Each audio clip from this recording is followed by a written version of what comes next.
Welcome back, guys. I'm the Painting Wookie, and it's another week of the Warhammer Imperium magazine. And this week we're looking at issue 9. Let's dive into it. This week's issue we get 4 Necron warriors and 2 Scarab bases. We get the 2 Scarab big bases for the Scarab swarm, and the 4 little ones that are 32 for the Necron warriors. Now there's been a bit of controversy. Some people have received the same sprue in issue 9 and 10. Luckily, I haven't been one of those.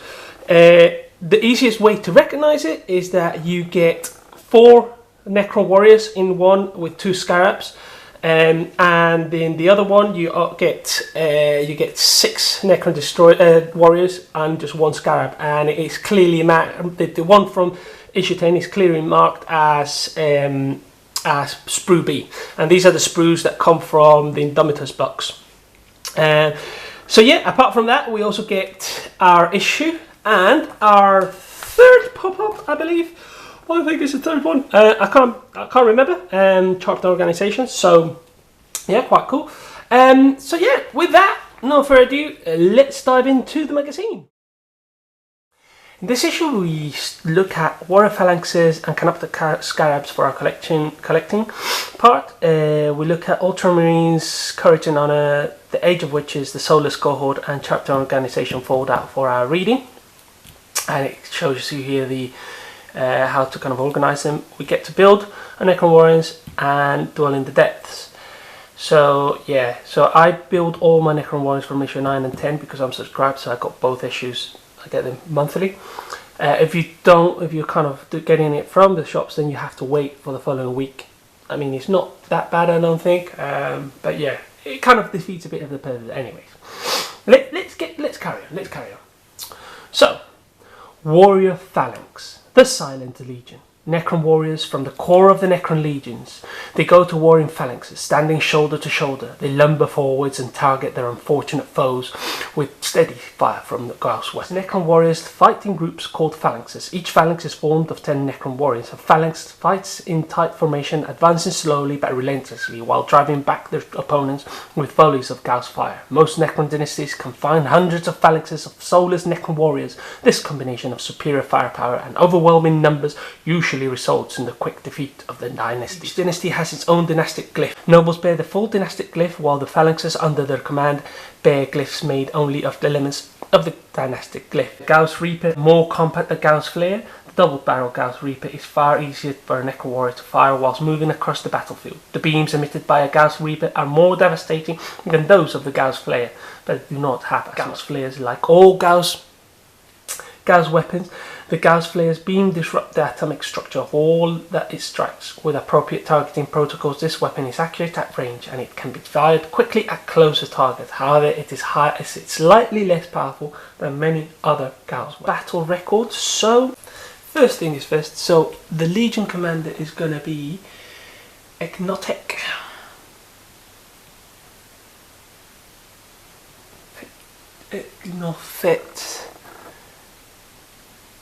Nofit Aminak.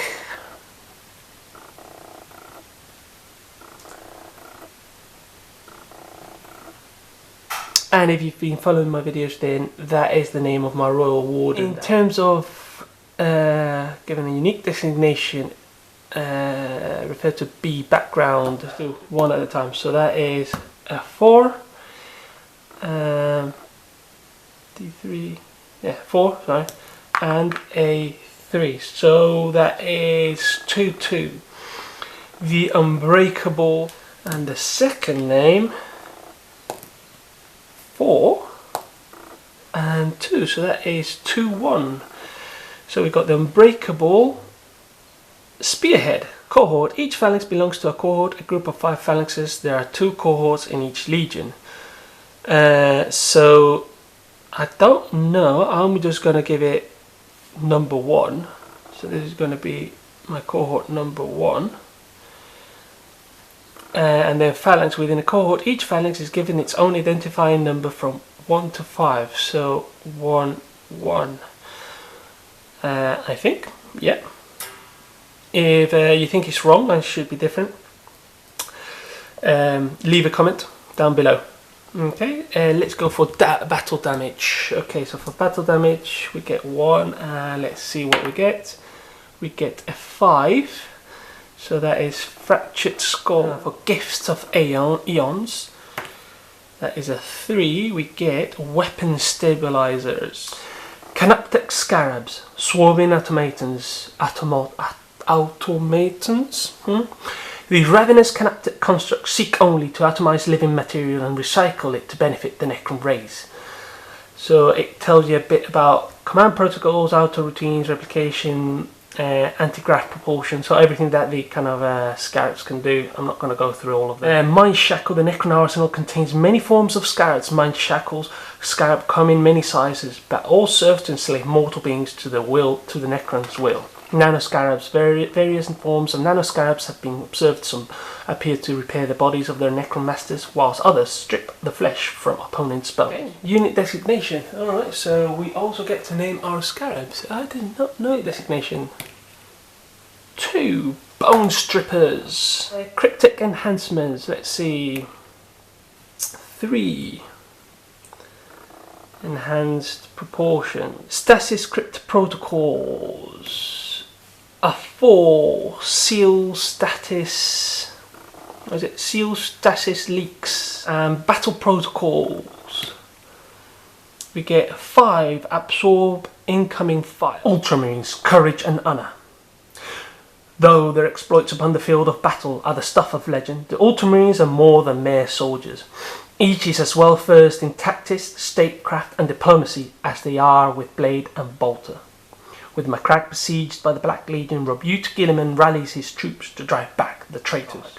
The Vitix Guard exemplify the Ultramarines' training in the arts of statecraft and warfare. Handpicked by Robute Guilliman, they serve as his personal honor guard, as well as acting as diplomatic envoys to his allies. Not all conflicts are resolved with the edge of a blade.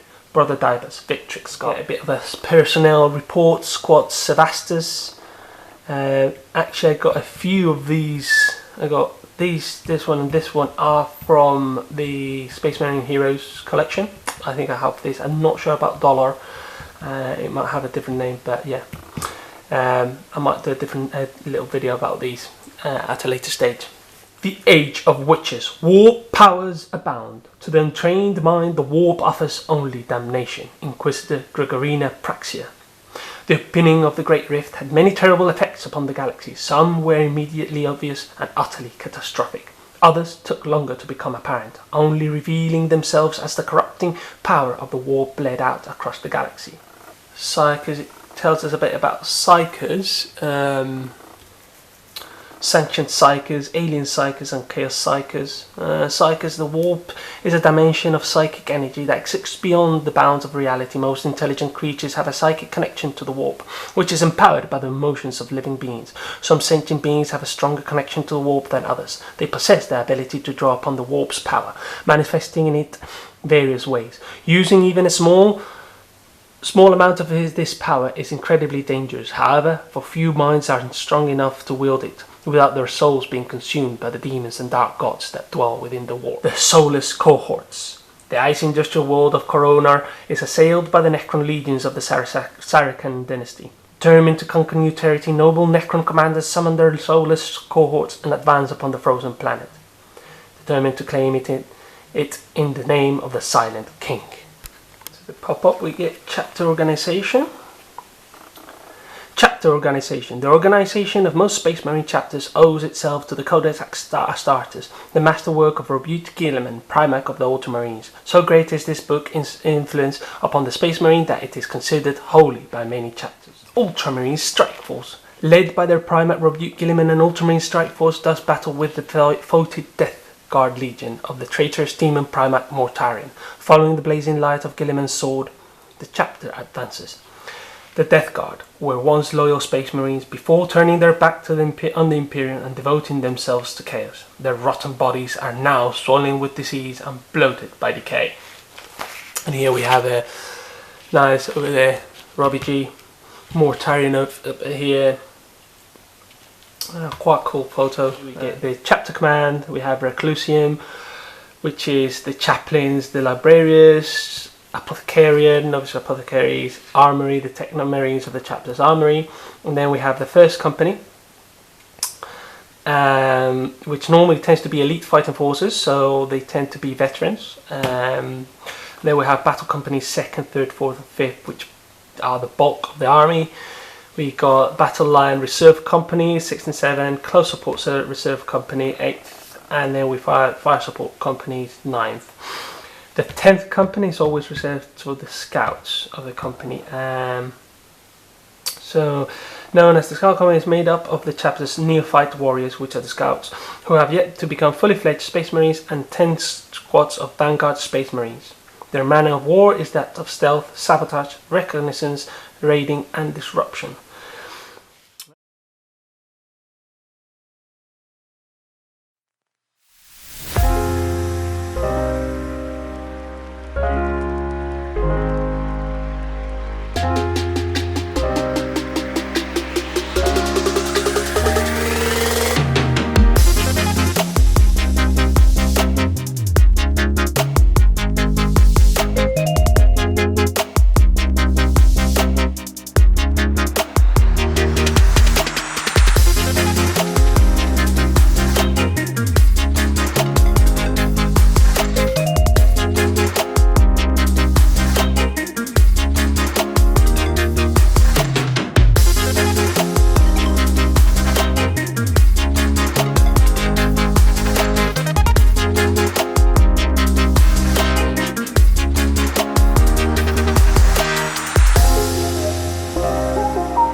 So these are the finished models. I've done all 10 Necrons and 3 Scarab bases. I know that you get 2 sprues, 1 in issue 9, 1 in issue 10, but I do get monthly subscriptions, so I do have both, so I decided to do as it kind of says on the guide. So number 9 is building all the Necrons, all the warriors and the Scarabs, and then issue 10 will be all the painting. I've left the Scarabs plain, so there's nothing on the basis of the Scarab, because I can add tufts at the end in it, so that's fine. For the Necron warriors, I've done a bit of diversity, so we've got a few crystals, or some with rocks and pointy bits.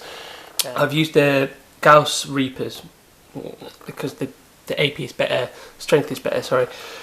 Some I've left there, as you can see, and all they have the whatever texture paste that we get and basically tufts, so a bit of variety, not to keep them all the same and so forth, so you get, they will hopefully look good.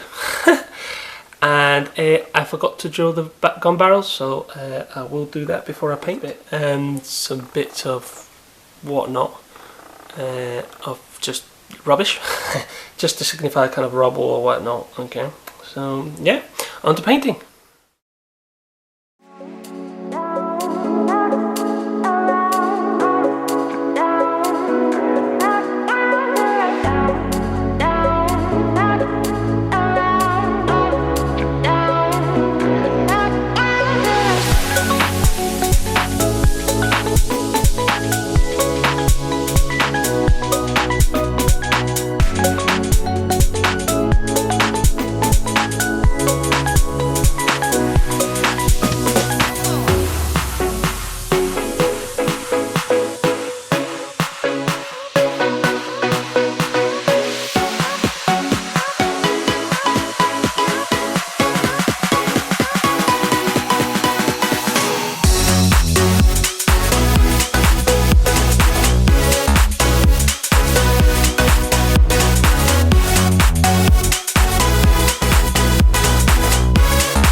Duel in the depths.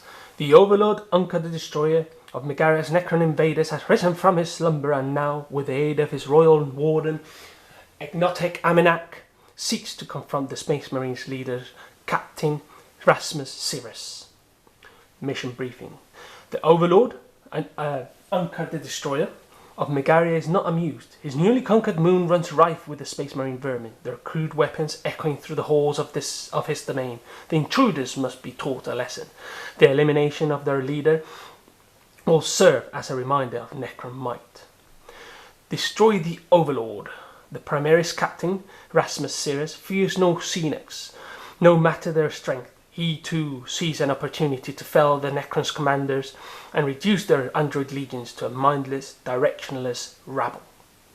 Kill the Captain. The Overlord, Unka the Destroyer, knows the strength of his Space Marine foes only too well. He has no doubt that his legion will win the war, but by killing the Primaris Captain, Rasmus Sirius, now he hopes to achieve a swift victory. Okay, so this week we have an all-out battle between two HQs, Captain and Lieutenant for the Space Marines, Overlord and Royal Warden for the Necrons. Whoever's left standing wins. We'll introduce two new things. So firstly is damage, so we apply damage. Each weapon has a different damage, and for the Space Marines we have invulnerable save. The Captain has an Iron Halo, gives it a 4+, invul save. And the Lieutenant has the Storm Shield, which gives him a 4+ as well. Okay, and they can use that instead of the normal save. With that said, let's get going. Alright, so first is movement phase, so that is 6 there. I'm not moving the Royal Warden, he is staying still. He's got 15 inch and the range of his 30, so yeah. Okay, so shooting. Right now we only have shooting for the Royal Warden, and that is 4 attacks because he's in half range at 3+. All hit. Toughness 5. No, sorry, strength 5 versus toughness 4. So that is 3+. And they all hit. That is 4 hits, and each is a 2 damage. And AP -2, that is 5+, so he can use his 4+ invul, and he has a +1 to the save roll, so that means a 3+. Okay, he fails 3. Okay, he fails 3. That is not good. 3, that is 6 damage, and the Lieutenant has 5 wounds. He's dead. Okay, Lieutenant is dead in one go. And we have now Overlord. Okay, charging. He needs, what does he need? He needs a 6+ for the charge to be successful. Just he's got 6, so he's in. And we got Overlord, 4 attacks, 2+, but we subtract 1, so that is 3+. Only 3 go through, but he has strength 10 versus toughness 4, which is a 2+. And he only makes 1 attack. That is shocking. At AP -2, sorry, -4, the Captain goes for his 4+ invul save, and he fails it. Okay, what is the damage of the side? That is 3 damage, so he goes down to 2 wounds. Okay, so 2 wounds on the Captain because he has 5. No, so he has 6. Sorry, he has 6. So he has 6. So that is 3 wounds. And he has 6 wounds, so he has 3 wounds left.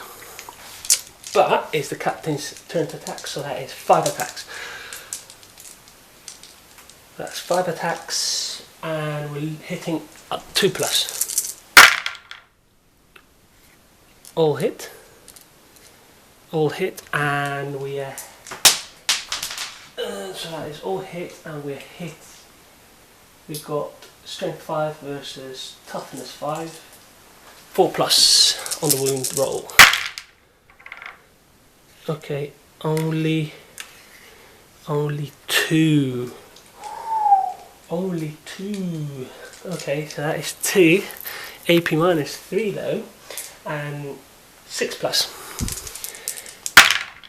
Nothing. So that is 4 wounds. So that's 4 wounds, and he's left with 1. Yes, so he's got only 1 wound left. He's only got 1 wound left, and it's Space Marine's turn. So shooting time, because he's got a pistol, he can fire it within the range. And it's 2 attacks, 2+. 1 goes through, and it's 7 versus 5. It's 3+. Nothing. Okay. Attacks. 5 attacks. 2, 4, 5 attacks. 2+. Okay, 4, and it's 4+ because it's strength 5 versus toughness 5, and only 1 goes through. That is AP minus 3, so 6+, and he fails it. So it's 2 damage. Overlord is dead. So he's dead. Okay, and it's Necron's turn. So let's see. Well, he's not going to move. Yeah, he's not going to move. He's within range, so he's got 4 attacks. Straight to shooting. 4 attacks at 3+. Yeah, 3+.